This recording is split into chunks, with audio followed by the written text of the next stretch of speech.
Hey guys, welcome back to my channel.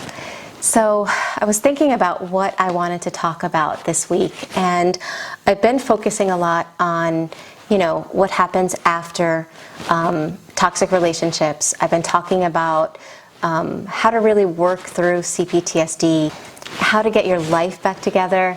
And part of the reason I'm focusing on these things is because that's kind of where I'm at, and those topics really mean a lot to me, and also because I know that it wasn't until I started focusing on these topics that my life began to really shift forward. So my point is, if you've been struggling with narcissistic abuse, if you've been struggling with Cptsd, then it's the healing topics that are really going to help. And with that in mind, I want to talk about emotional triggers.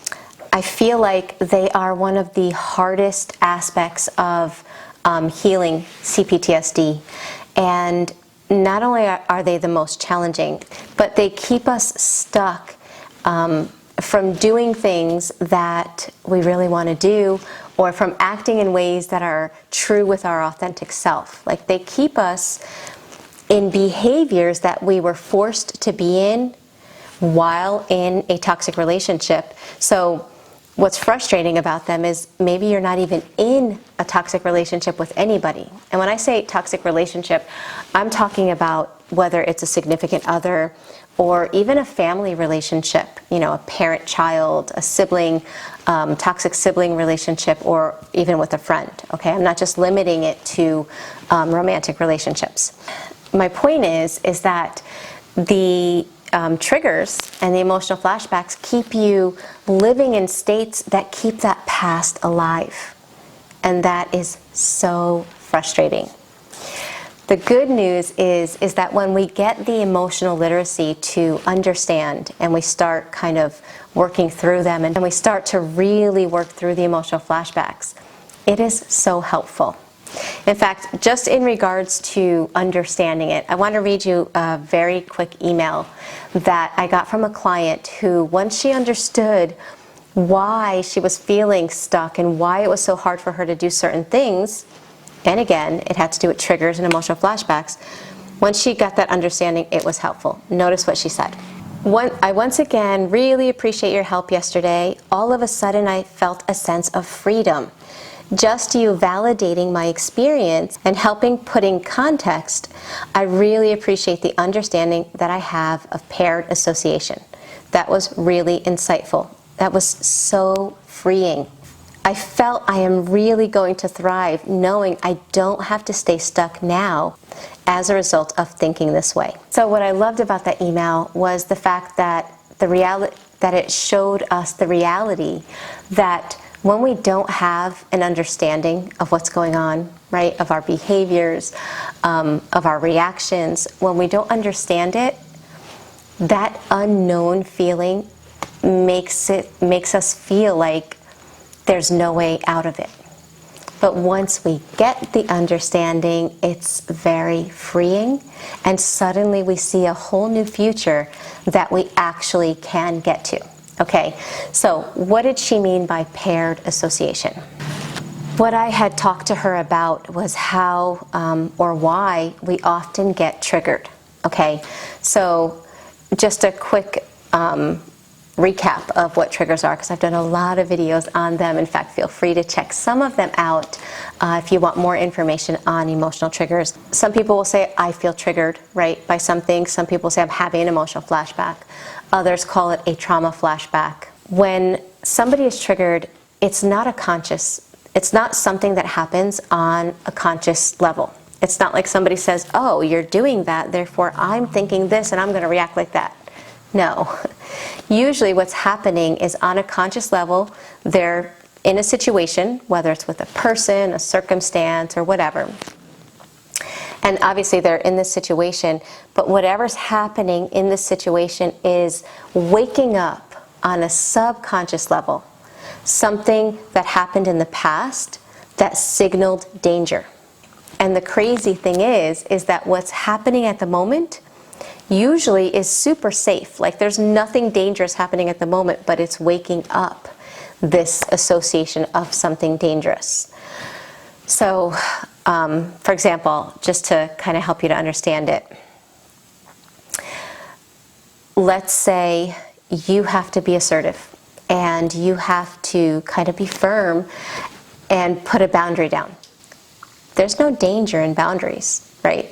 Your life is not in danger if you're going to put down a boundary. In fact, it's very normal. But if in the past, every time you put a boundary down with a parent or in a toxic relationship, wherever that relationship is, if every time you put down that boundary, you were met with extreme psychological, emotional, or physical abuse over and over, boundaries became a paired association with danger. So what our brain does, right, its whole job is just to keep us safe.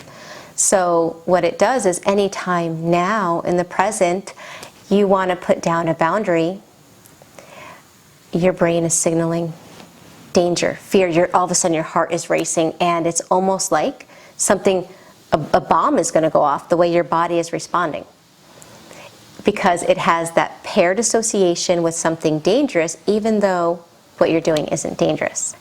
So you're experiencing intense physical and emotional symptoms, and you have no control over what's going on inside because it's happening, it's being triggered from your subconscious mind. And the other reason why you have no control over it is because of what happens to your brain when you're having a flashback, right? Or when you're triggered. In the book, The Body Keeps a Score, Bessel van der Kolk mentions that when they take pictures of the brain of somebody that's having a PTSD flashback, the left side of the brain is black. The only side of your brain that's lit up is the right side, or the emotional side, your limbic network, your amygdala. That's what's lit up like crazy, and your logic, your thinking capacity, it's as if it has short-circuited. So there's no logic when you're having one of those triggers. So again, just imagine being in a situation, you're a full-grown adult. Let's say you're at work and you have to be assertive. And you have to do something, and it's a normal thing to do. But because of the paired association in your brain, you can't, right? I've had clients tell me after, they'll be like, Michele, I am in situations at work where I'm supposed to do this, I'm supposed to tell people that, and logically I know that I can do that. Logically I know I can say no, or I know I can put down a boundary. But when I'm in that moment, all logic is gone and it's out the window. And again, that's because the left side of the brain has shut down, and that's pretty horrible. And what happens as a result of that is we start getting scared. We start getting scared of any situation that's going to wake up that paired association of danger with just being, right? Just being authentic or being normal, or even just having healthy behaviors. There's a paired association of danger. So we start avoiding. And avoidance only makes our triggers worse, because then our fears start kind of taking over our life, right? So if I'm afraid of being assertive at work, or if I'm afraid of saying no to my boss, then I stop working, right? Because I'm so afraid now of the fear. I'm afraid of the anxiety itself. Now the anxiety is growing. I can't work anymore.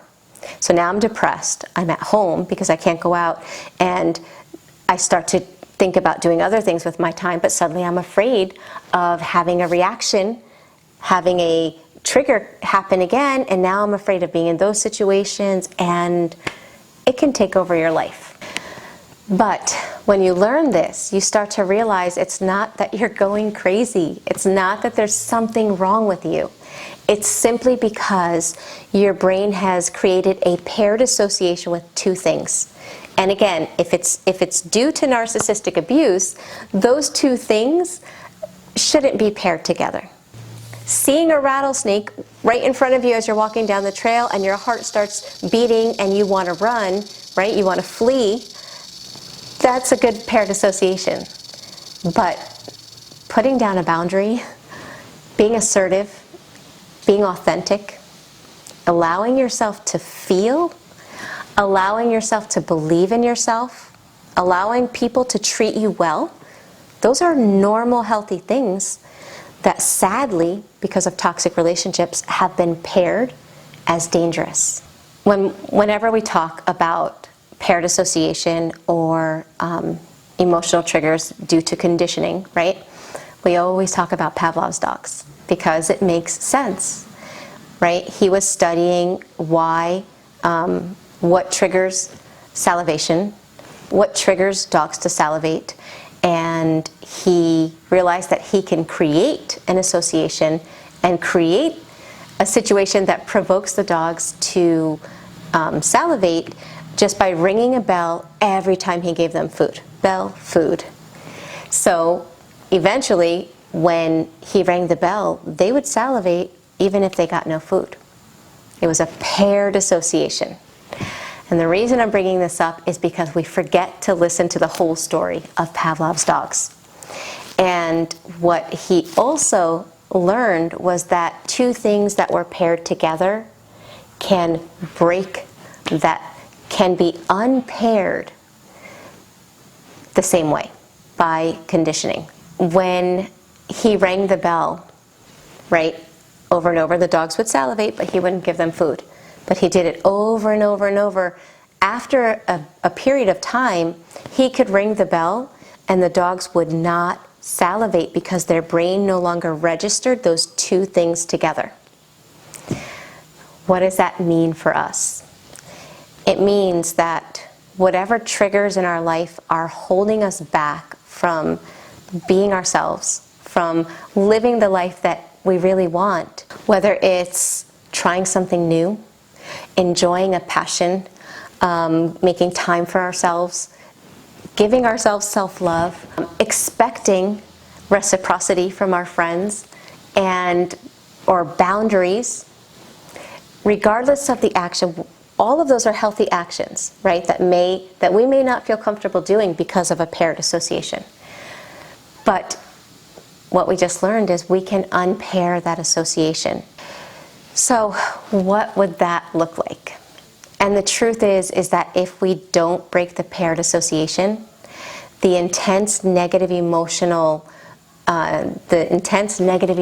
we feel when we try to engage in these things will always come up. They don't go away like the common cold. Okay, we have to do this inner work if we want to be able to do, feel, think, and be who we really are, or how we really want to be. So how do we do that? Well, if emotional triggers are holding you back in your life, get out a piece of paper and start bringing this information into your conscious awareness. In other words, make a list of your triggers. Okay? Some might be big, but some might be small triggers. Just bring them into your conscious awareness. What are the things that cause you to go, outside of the realm of who you really are? What are the things that are causing you to either go into hyper-arousal or hypo-arousal? The second step, now that you have your list, right, the second step is to look at that list as an opportunity. Look at every one of those triggers as opportunities instead of something to avoid. Remember, when we avoid something, it gets stronger. What we resist persists. But when we face it and we handle it in a safe environment, in a way that we're comfortable with, we start reconditioning our mind. The next step is to start with triggers that are small. Start easy, okay? You don't want to stand underneath the staircase of 12 steps and try to jump to the next floor, right? We want to take those steps that help us to get there. And one of the ways we do that is we start small.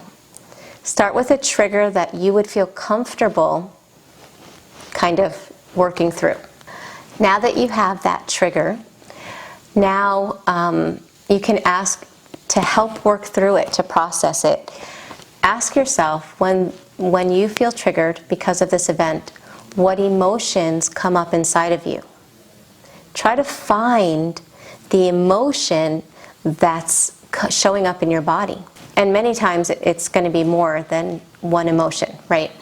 So name the emotion and then validate it. You can ask yourself, why is this triggering me? Like, find the source. Once you find the source, validate it. You can say something like, well, of course I feel uncomfortable putting down a boundary.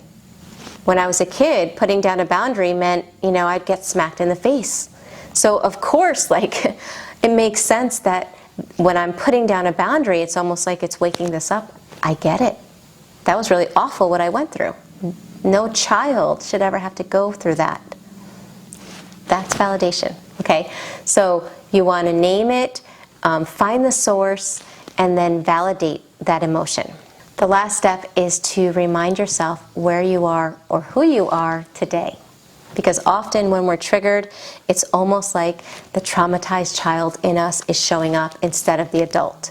So reminding yourself sounds something like, well, even though that putting down that boundary is scary, right? Even though it reminds me of when I was a child and how scary it was to put down a boundary, I'm so glad that I'm an adult and I can take care of myself and I know how to handle this. I'm so glad that I'm able and I'm in a position now to make sure that I'm okay and to make sure that nobody hurts me anymore.